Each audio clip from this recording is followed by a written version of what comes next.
तो भाई लोग कैसे हो। आज मैं आप लोग के लिए लेके आया हूँ जादूगर बोने। चलो कहानी स्टार्ट करते हैं। सांझ का समय था। जयगढ़ देश की राजकुमारी दीपाली विप्रा नदी के तट पर उदास सी बैठी हुई थी। तभी उसे एक आवाज़ सुनाई दी। राजकुमारी दीपाली, तुम उदास क्यों बैठी हो? उसने चौंक कर इधर उधर देखा। उसे अपने पास कोई दिखाई नहीं दिया तो वह हैरान होती हुई बोली, कौन है जो मुझसे मेरी उदासी का कारण पूछ रहा है? तभी, राजकुमारी दीपाली, तुम जिस शिला पर बैठी हुई हो मैं उसी शिला के नीचे बैठा मेंढक बोल रहा हूँ। राजकुमारी दीपाली ने शिला से नीचे उतर कर देखा तो वहां उसे सचमुच एक मेंढक बैठा दिखाई दिया। तो तुम हो? हाँ राजकुमारी जी, अब आप मुझे अपनी उदासी का कारण बताइए। तो सुनो, विप्रा नदी के तट पर टहलते समय हीरे जड़ी अंगूठी मेरी उंगली से निकलकर पानी में जा पड़ी है। मैं उसी अंगूठी के कारण शिला पर उदास सी बैठी हुई थी। ओह, तो यह बात है। राजकुमारी दीपाली, यदि मैं तुम्हारी अंगूठी विप्रा नदी से निकाल कर ला दूं तो क्या तुम सचमुच मेरी खोई हुई अंगूठी वापस ला सकते हो? क्यों नहीं, लेकिन नदी में से तुम्हारी अंगूठी निकाल कर लाने के बदले में तुम मुझे क्या दोगी राजकुमारी जी? तुम बताओ, बदले में तुम्हें क्या चाहिए? राजकुमारी दीपाली, बदले में मुझे हीरे मोती नहीं चाहिए बल्कि तुम्हारा प्यार चाहिए। मैं तुम्हारा साथ चाहता हूँ। अच्छा, हाँ, और मैं चाहता हूँ कि सोने चांदी की जिन थालियों में तुम भोजन करती हो उन्हीं में मैं भी तुम्हारे साथ भोजन खाऊं। जिस गुदगुदी सैया पर तुम सोती हो उस पर मैं तुम्हारे साथ सोऊं। बोलो, तुम यह मुझे सब दे सकती हो? मुझे तो यह मेंढक मूर्ख मालूम पड़ता है। भला यह मेरे साथ खाना पीना व सोना क्यों चाहता है? फिर भी अपनी खोई हुई अंगूठी हासिल करने के लिए इस समय मुझे इन सब इन सब बातें मान लेनी चाहिए। अगले पल, मेंढक, मुझे तुम्हारी सारी बातें मंजूर है। अब तुम नदी में से मेरी अंगूठी निकाल कर ले आओ। अभी लो। मेंढक नदी में कूद गया और देखते ही देखते नदी की लहरें में समा गया। कुछ देर बाद जब उसने नदी से मुंह निकाला तो दीपाली खुशी से उछल पड़ी। ओह, मेंढक तो सचमुच मेरी अंगूठी नदी में से ढूंढ लाया। मेंढक ने दीपाली को लाकर अंगूठी दे दी। राजकुमारी, मैंने तुम्हें तुम्हारी अंगूठी ला दी है। अब तुम अपना वायदा पूरा करो। मेंढक की बात सुनकर दीपाली दौड़कर अपने रथ में चढ़ गई। अरे, राजकुमारी तो मेरी बात का कोई जवाब दिए बिना ही रथ में चढ़ गई। राजकुमारी दीपाली, ठहरो, मुझे भी अपने साथ ले चलो। क्या तुम अपना वादा भूल गई?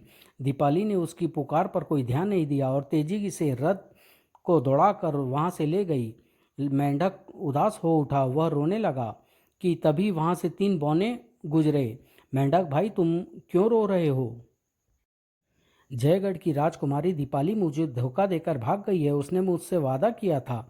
कैसा वादा? तब मेंढक ने राजकुमारी दीपाली की अंगूठी के खोने और अंगूठी को नदी में से ढूंढ कर लाने की घटना उन 3 बौने को बताई। मेंढक से सारी बात जानकर 3 बौने में से एक बौना बोला, तुम्हारी राजकुमारी दीपाली तो बहुत कृतज्ञ लड़की है। तुम इसी समय जयगढ़ के दरबार में जाओ और राजकुमारी दीपाली के पिता राजा जयमल के को दीपाली के द्वारा किए गए वादे के बारे में बताओ। लेकिन एक बात तो बताओ मेंढक भाई, तुम राजकुमारी दीपाली के साथ खाना पीना व सोना क्यों चाहते हो? इससे तुम्हें क्या मिलेगा? बोने भाइयों, दरअसल मैं मेंढक नहीं हूँ। क्या तुम मेंढक नहीं हो तो फिर क्या हो? मैं साल्क देश का राजा इंद्रजीत हूँ। वही इंद्रजीत जो बहुत ही रूपवान है, जिसके पुरुषोचित सौंदर्य पर मुग्ध होकर राजकुमारियाँ उससे विवाह करने को आतुर सी रहती है। हाँ, मैं वही इंद्रजीत हूँ। तब तुम मेंढक कैसे बन गए राजा साल्व? यह एक लंबी कहानी है। आज से 2 माह पहले मैं आखेट करने के लिए कंचन वन में गया था। वहां मुझे एक बदसूरत स्त्री मिली जो कानी थी। मुझे देखकर वह मुझसे बोली, मैं पहचान गई हूँ कि तुम साल्व देश के राजा इंद्रजीत हो। अब तुम्हें मुझसे विवाह करना ही होगा। क्या बक रही हो तुम? मेरे जैसा रूपवान युवक भला तुमसे विवाह क्यों करेगा? राजा इंद्रजीत, शायद तुम नहीं जानते कि तुम कुरूप जादूगरनी के सामने खड़े हो। ओह, तो तुम करूपा जादूगरनी हो? हाँ, मैं करूपा जादूगरनी हूँ। कान खोलकर सुन लो। करूपा एक बार जिस बात को पूरा करने का मन ठान में लेती है उसे पूरा करके ही छोड़ती है। तुम्हें मुझसे विवाह करना ही होगा। नहीं, मैं यथार्थ तो क्या, स्वप्न में भी तुम्हारे साथ विवाह नहीं करूंगा। भला बदसूरती और सुंदरता का क्या मेल? ओह, बहुत घमंड है तुम्हें अपनी सुंदरता का। ठहरो, अभी मैं तुम्हारा घमंड तोड़ती हूँ। करूपा जादूगर ने अगले ही पल आगे बढ़कर अपने हाथ की छड़ी मेरे शरीर से स्पर्श करते हुए कहा, जा, तू इसी समय बदसूरत मेंढक बन जा। अगले ही पल मैं मेंढक बन गया। जा राजा इंद्रजीत, अब तू मेंढक बनकर जंगलों में भटक। जब तक तू गिड़गिड़ा कर मुझसे माफ़ी नहीं मांगेगा और मुझसे विवाह करने के लिए तैयार नहीं होगा, तब तक तू इसी रूप में फुदकता रहेगा। कुरूपा जादू करनी, मैं मर जाऊंगा पर तेरे सामने गिड़गिड़ा कर कभी माफ़ी नहीं मांगूंगा। बस वह दिन है और आज का दिन है। मैं मेंढक बनकर इसी प्रकार भटकता फिर रहा हूँ। एक दिन जब मैं इसी प्रकार बैठा रो रहा था तो पास से गुजरते हुए एक महात्मा ने मुझसे मेरे रोने का कारण पूछा।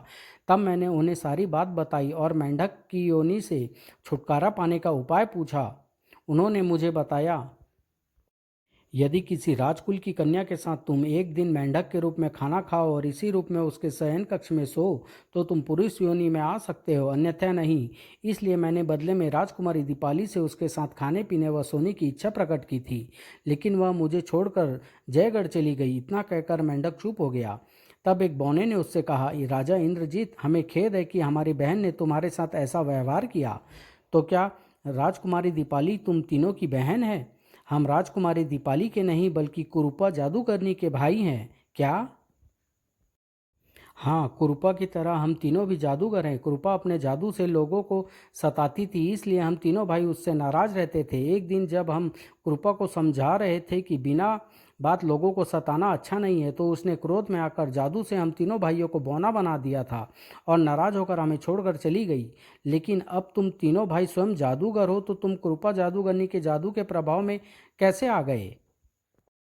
कुरूपा की तरह हम तीनों के पास भी एक एक जादुई छड़ी थी। हमें बौना बनाने से पहले कुरूपा ने अकस्मात ही हमारी जादू की छड़ियाँ छीनकर अपने के कब्जे में कर ली। जादू की छड़ियों के बिना हम कुछ भी नहीं कर सकते थे, इसलिए कुरूपा जादू के बल पर हम तीनों भाइयों को बौना बना गई। ओह, तो तुम तीनों भी मेरी तरह कुरूपा जादू करने से सताए हुए हो। राजा इंद्रजीत, जो अपने भाइयों का नहीं बख्श सकी वह आपको कैसे बख्शती? हमें अपनी बहन की करतूत पर बहुत खेद है। तीनों बौने भाई कुरूपा की कारस्तानी जानकर दुखी होते थे। राजा इंद्रजीत, जब तुम्हें महात्मा ने मेंढक की योनि से छुटकारा पाने का उपाय बताया है और दीपावली तुमसे तुम्हारी बात पूरी करने का वादा भी कर चुकी है, तो तुम्हें जयगढ़ जाकर राजा जयमल से फरियाद करनी चाहिए। राजा जयमल ही तुम्हें न्याय देंगे। तुम ठीक कह रहे हो भाई, मैं जयगढ़ ही जाऊंगा। तब तीनों बौने वहां से आगे बढ़ गए। मेंढक उसी समय जयगढ़ की ओर फुदकता हुआ चल पड़ा। सुना है राजा जयमल बहुत ही न्यायप्रिय राजा है, वे मुझे अवश्य न्याय देंगे। राजकुमारी दीपाली को अपना वादा अवश्य पूरा करना पड़ेगा, तभी मैं पुनः पुरुष पुरुष योनि में आ पाऊंगा।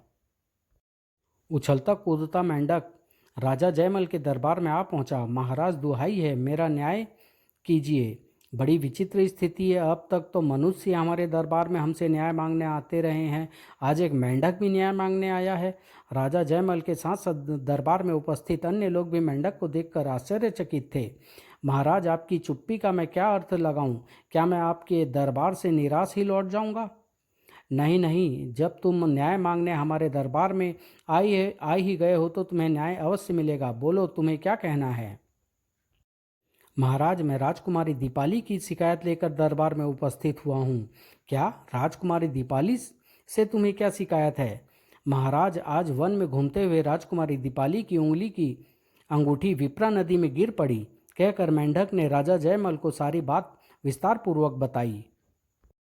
तत्पश्चात महाराज, तब राजकुमारी दीपाली मुझे दिए वायदे से मुकर कर रथ में बैठकर जयगढ़ चली आई, अतः मैं फरियाद लेकर आपके पास आया हूँ। ठीक है, राज ठीक है, हम अभी राजकुमारी दीपाली को दरबार में बुलवाते हैं।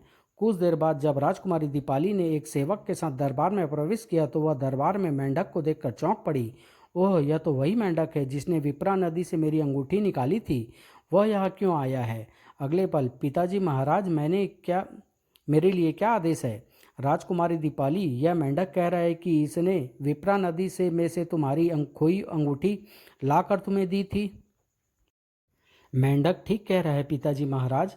राजकुमारी दीपाली, तब तुमने मेंढक को दिया वचन पूरा क्यों नहीं किया? मेंढक इसी बात की फरियाद लेकर यहाँ आया है। ओह, यह ध्रुत मेंढक तो दरबार तक आ पहुंचा, जबकि चूंकि मामला दरबार में आ गया है, इसलिए दरबार की रस्म के मुताबिक मुझे मेंढक की बात माननी ही पड़ेगी, वरना घोषित सजा भुगतनी ही पड़ेगी। राजकुमारी दीपाली, तुमने हमारी बात का जवाब नहीं दिया। तुमने मेंढक को दिया वायदा पूरा क्यों नहीं किया? राजकुमारी दीपाली चुप रही और गर्दन नीचे झुका ली। राजकुमारी दीपाली, तुम्हारी झुकी गर्दन बता रही है कि तुमने मेंढक को दिया वचन पूरा नहीं किया है, अतः तुम्हें इसी समय अपना वचन पूरा करना होगा, वरना उसके बदले में हमें तुम्हें 1 वर्ष के कारावास की सजा देंगे। बोलो, तुम्हें कौन सा फैसला मंजूर है? महाराज, मैं मेंढक को दिए वचन को पूरा करने के लिए तैयार हूँ। राजकुमारी दीपाली, हमें तुम्हारा कथन सुनकर प्रसन्नता हुई। जाओ, मेंढक को साथ ले जाकर अपने वचन का पालन करो। जो आज्ञा पिताश्री महाराज। राजकुमारी दीपाली ने अपने आक्रोश को दबाते हुए मेंढक को उठाकर हथेली पर रखा और तेजी से दरबार से निकल गई। दरबार से चलकर वह सीधी भोजन कक्ष में आई। वहां पहुंचकर उसने दासी को आदेश दिया, जल्दी से 2 थालियां में खाना लगाओ। अभी लो राजकुमारी जी। दासी ने शीघ्र ही 2 थालियां में भोजन लगा दिया। तब अन अनमनी सी दीपाली ने मेंढक के साथ भोजन करना आरंभ किया। भोजन करने के पश्चात वह मेंढक से बोली, आओ अब तुम्हें अपने शयन कक्ष में ले चलूं। चलो राजकुमारी। मेंढक को लेकर वह भोजन कक्ष से निकली ही थी कि उसकी सामना अपनी जुड़वा बहन रूपाली से हो गया। रूपाली दीपाली को देखते ही बोली, सुना है दीपाली बहन कि आज दरबार में एक मेंढक तुम्हारे विरुद्ध फरियाद लेकर आया था। सुनकर दीपाली ने नाक सिकोड़कर रूपाली से कहा, तुमने ठीक सुना है रूपाली, इस मुए मेंढक की वजह से आज मुझे दरबार में अपमानित होना पड़ा। बहन दीपाली, यदि तुमने इस मेंढक से कोई वादा किया था तो इसे अवश्य पूरा करो।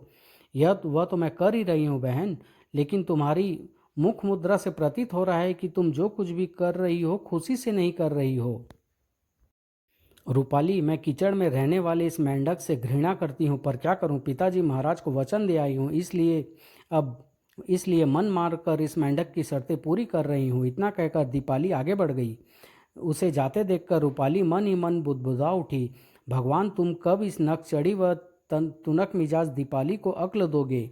दीपाली के स्वभाव के ठीक विपरीत रूपाली बहुत ही नेक दिल व दयालु थी। वह बोलती थी तो ऐसा लगता था जैसे उसके मुख से फूल झड़ रहे हो।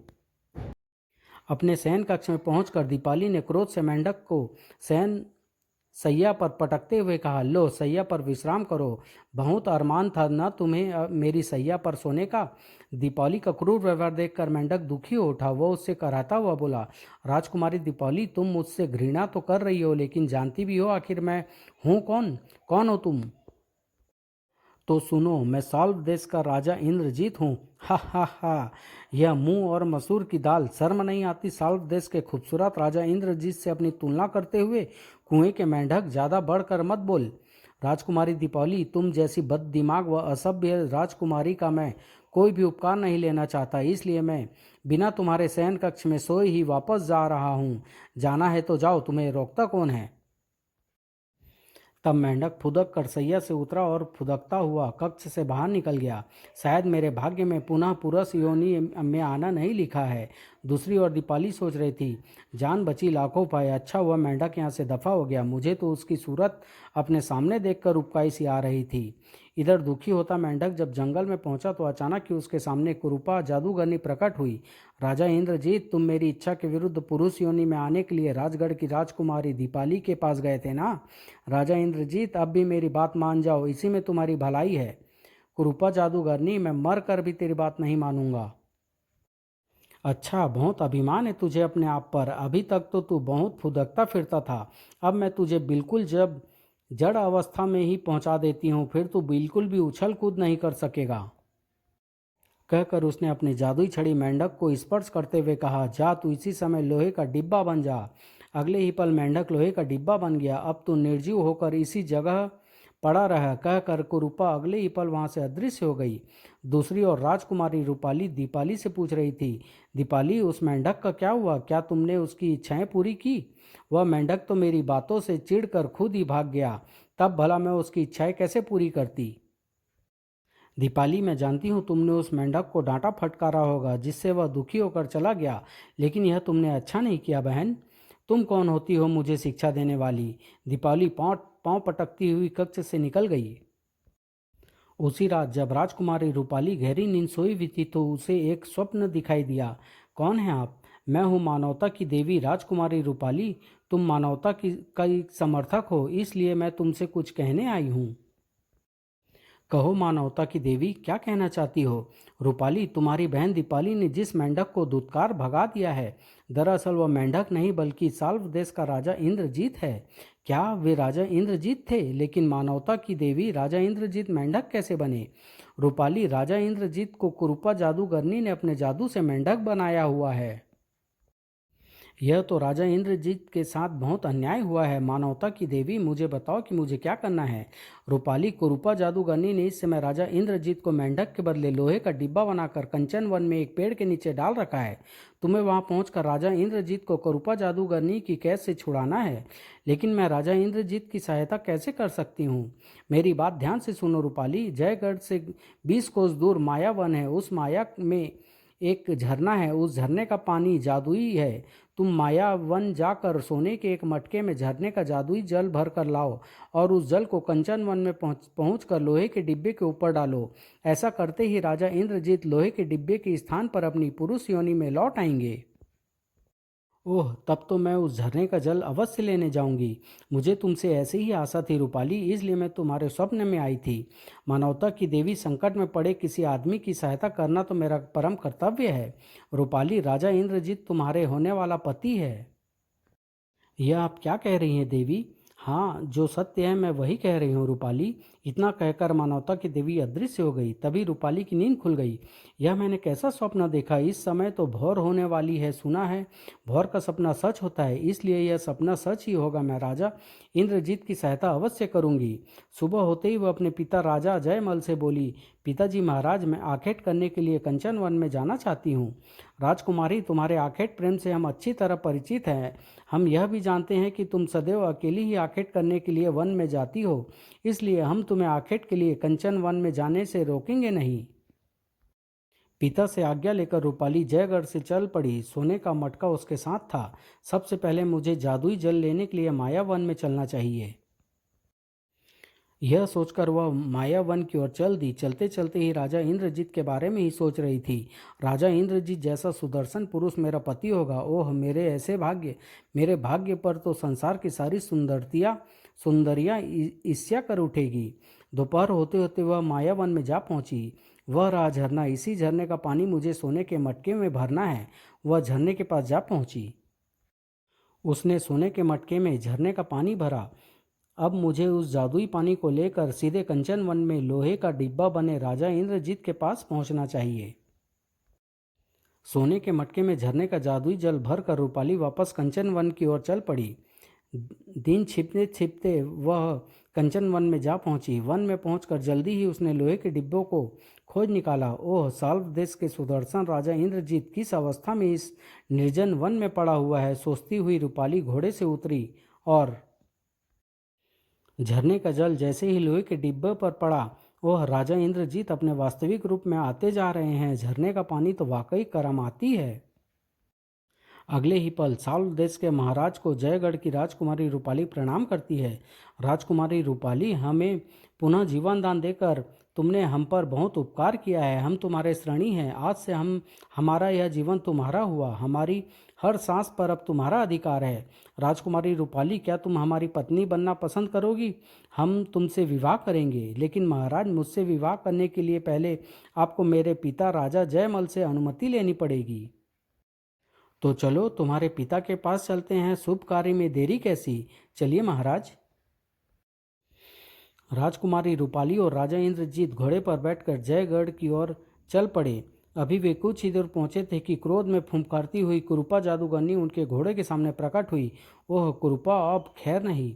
कुरूपा को सामने देखकर इंद्रजीत ने एक झटके से घोड़े की लगाम खींच ली। अगले ही पल लपक कर कुरूपा ने रूपाली के बाल पकड़ लिए। दुष्टा, जिस पुरुष पर मेरी निगाह थी तू उसे लेकर उड़ी जा रही है। मैं तुझे अभी मजा चखाती हूँ, कहकर उसने रूपाली के बालों को एक तेज झटका दिया। रूपाली उस एक ही झटके में घोड़े से नीचे आ गिरी। इससे पहले कि कुरूपा जादूगरनी अपनी जादुई छड़ी से रूपाली पर कोई जादू करती, घोड़े से कूदकर राजा इंद्रजीत कुरूपा के सामने आकर बोला, कुरूपा, तुम्हारा अपराधी मैं हूँ, रूपाली नहीं। इसलिए जो दंड देना है मुझे दो और रूपाली को छोड़ दो। तुम्हें तो मैं किसी हालत में नहीं बख्शूंगी। कहकर कुरूपा ने उसी क्षण इंद्रजीत के शरीर से जादुई छड़ी छुआते हुए कहा, जा तू मेरा पालतू कबूतर बन जा। अगले ही पल ओह राजा इंद्रजीत तो सचमुच ही कबूतर बन गए। कबूतर उड़कर कुरूपा के कंधे पर जा बैठा। तब नागिन की तरह बल खाती हुई कुरूपा रूपाली से बोली, रूपाली, राजा इंद्रजीत मेरा है और इस पर मेरा ही हक रहेगा। जा अपने देश वापस लौट जा, इसी में तेरी भलाई है। यह कर कुरूपा अगले ही पल कबूतर बने इंद्रजीत के साथ अदृश्य हो गई। रूपाली भौचक्की सी खड़ी रह गई। ओह, यह क्या हुआ? कुरूपा मेरे सामने ही राजा इंद्रजीत को कबूतर बनाकर ले गई। मेरी तो सारी मेहनत ही व्यर्थ चली गई। रूपाली वहीं बैठकर फूट फूट कर रोने लगी। तभी वहां से कुरूपा जादूगरनी के तीनों भाई गुजरे। रूपाली को रोते देखकर वे ठिठके, कौन है ये जो इस बियावान जंगल में बैठी रो रही है? चलो इसके पास चलकर इससे पूछना चाहिए। तीनों भाई रूपाली के पास आए। बहन, तुम कौन हो और अकेली यहाँ बैठी क्यों रो रही हो? मैं जयगढ़ की राजकुमारी रूपाली हूँ। कुरूपा जादूगरनी की कैद से छुड़ाकर मैं साल्व देश के राजा इंद्रजीत को अपने साथ ले जा रही थी कि तभी कुरूपा जादूगरनी आई और राजा इंद्रजीत को कबूतर बनाकर अपने साथ ले गई। ओह, यह तो बहुत बुरा हुआ, लेकिन तुम राजा इंद्रजीत के लिए क्यों रो रही हो? क्या वे तुम्हारे कोई संबंधी है? वे मेरे होने वाले पति हैं। मैं राजा इंद्रजीत के बिना जीवित नहीं रह सकती। इतना कहकर रूपाली फिर रोने लगी। तब एक बौने ने रूपाली को एक नारियल दिया। रूपाली बहन, इस नारियल में कुरूपा की मौत कैद है। कुरूपा के सामने जाने पर तुम इस नारियल को भूमि पर मार कर तोड़ देना। तत्काल ही कुरूपा की मृत्यु हो जाएगी। लेकिन मैं कुरूपा की खोज कैसे कर पाऊंगी? वह तो देवताओं की तरह शून्य में विलीन हो जाती है। इसकी चिंता तुम न करो रूपाली बहन, हम इसी समय तुम्हें लेकर कुरूपा के महल में चलते हैं। रात्रि को जब वह सो जाएगी तब तुम आसानी से उसके पास पहुंच सकती हो, क्योंकि सोते समय वह अपनी जादुई छड़ी अपने सिरहाने रखकर सोती है। जब तक जादुई छड़ी उसके हाथ में रहती है तब ही उसका जादू काम करता है। ओह, तब तो हमें इसी समय कुरूपा के महल में चलना चाहिए। तब तीनों बौने रूपाली को साथ लेकर बाहर आ गए। घर से बाहर आकर बौने ने रूपाली का हाथ पकड़ा और अरे, अगले ही पल वे चारों आकाश में उड़ रहे थे। कुछ ही देर बाद ही वे चारों एक महल की छत पर उतरे। यही है कुरूपा का महल। कुरूपा अर्धरात्रि के बाद ही गहरी नींद सोती है, इसलिए अर्धरात्रि होने तक हम सभी को यहीं पर रुकना चाहिए। अच्छा, अर्धरात्रि होते ही चलो, अब कुरूपा गहरी नींद में सो गई होगी। आओ उसके शयन कक्ष में चले। सुनते ही सभी लोग तेजी से सीढ़ियां उतरने लगे। कुछ देर बाद ही वे चारों कुरूपा के शयन कक्ष में थे। हमारी दुष्ट बहन कैसी मीठी नींद सोई हुई है। जल्दी करो, झपट कर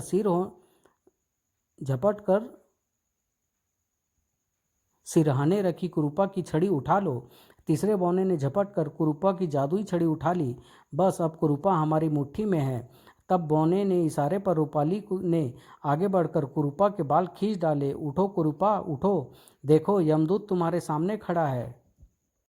बाल खींचने से कुरूपा जाग गई। सामने तीनों भाइयों को देखकर वह चौंकी।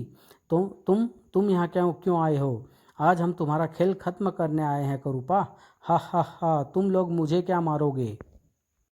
तब रूपाली ने हाथ में पकड़ा नारियल आगे करते हुए कुरूपा से कहा, कुरूपा ध्यान से देख ले, इस नारियल में तुम्हारी मौत कैद है। ओह, तो मेरे विश्वासघाती भाइयों ने इस लड़की को मेरी मौत वाला नारियल दे दिया है। वह भय से चिल्लाई, इस नारियल को मत तोड़ना। रूपाली ने उसकी एक न सुनी और हाय, नारियल के टूटते ही आह, कुरूपा भयंकर शोर मचाती हुई भूमि पर जा गिरी। अगले ही पल उसके प्राण त्याग दिए।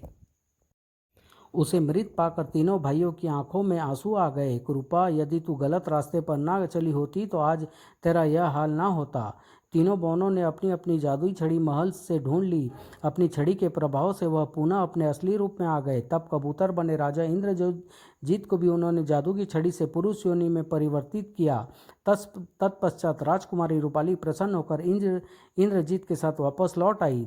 जब राजकुमारी दीपाली को मेंढक की वास्तविकता का पता चला तो उसे अपनी बदमिजाजी पर बड़ा दुख हुआ। समाप्त।